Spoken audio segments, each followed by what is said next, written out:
बिहार विधान परिषद में दाखिल खारिज संशोधन विधेयक 2021 पारित किया गया। इस विधेयक के तहत जिसकी भी दो नामों से संपत्ति होगी उन्हें जब्त किया जा सकेगा और बेनामी संपत्तियों को भी सरकार जब्त कर पाएगी। जिसके बाद बीजेपी और जदयू के विधायकों ने इशारों में आरजेडी के नेता तेजस्वी यादव पर निशाना साधा। वहीं आरजेडी ने इस बिल का स्वागत करते हुए कहा है कि इस बिल का फायदा सभी को मिलेगा। क्या कुछ कहा गया नेताओं की तरफ से इस बिल के पास होने के बाद, सुनाता है हम आपको। खत्म हो जाता है, इसलिए वो मंत्री जी की इच्छा से या किसी सरकार की इच्छा से नहीं होते हैं। जहाँ भी डिजिटलाइजेशन होगा वहाँ एक नाम से दो गो रहेंगे, अपने आप फर्जी डिटेक्ट हो जाएंगे। तेजस्वी और तरुण की बात हो रही है ये सब मंत्री जी ने मजाक में कहा भी, या मैंने इसको लाइटर वेन में बात कर रहा हूँ, इसलिए गंभीर बात नहीं है। गंभीर बात ये थी आज सदन की, एक ध्यानाकर्षण प्रस्ताव था जिस पर पक्ष विपक्ष मिला करके लगभग 20 सदस्यों ने इस पर सिग्नेचर किया था और सदन में पूरी चर्चा चाह रहे थे कि जिस तरह से आज उच्च शिक्षा की दुर्गति बिहार के अंदर हो रहा है, बिहार शर्मसार हुआ है, उस पर कंप्लीट चर्चा चाह रहे थे। लेकिन सरकार और सदन दोनों इस पर चर्चा के लिए तैयार नहीं हुए और बाद में इसका लिपापोती कर दिया गया कि सभापति के कक्ष में इस पर चर्चा होगी, इसमें शिक्षा मंत्री रहेंगे, शिक्षा सचिव रहेंगे। लेकिन सरकार इससे बच नहीं सकती है। जो व्यापक भ्रष्टाचार है विश्वविद्यालयों में, उस शिक्षा में, उसमें सरकार की कहीं न कहीं संलिप्तता है।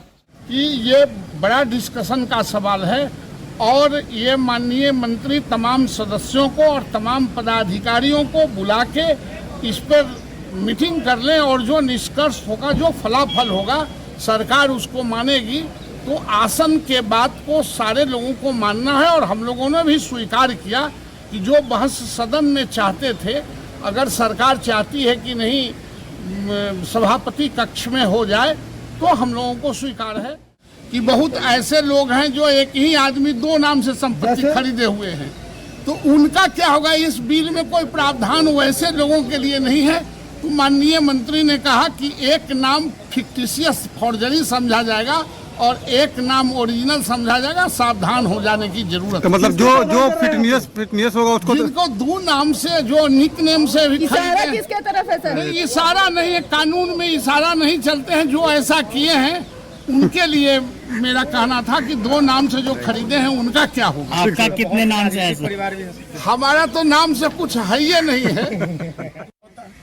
लेकिन दाखिल खारिज नहीं कराना और चुनाव लड़ना, चुनाव में जो संपत्ति की घोषणा में उस जमीन के टुकड़े की का खाता नंबर, खसरा नंबर, तौजी नंबर, जमाबंदी नंबर नहीं दिया जाना, तो ये तो बताता ही कि जब बेनामी है। अब ऐसे कितने बेनामी संपत्ति मिलेंगे राजनीति में, दान उन में मिले हैं, तो दान उन वाला जो है ना, वो सब बड़ा संकट पड़ जाएगा इस अधिनियम के पारित होने से।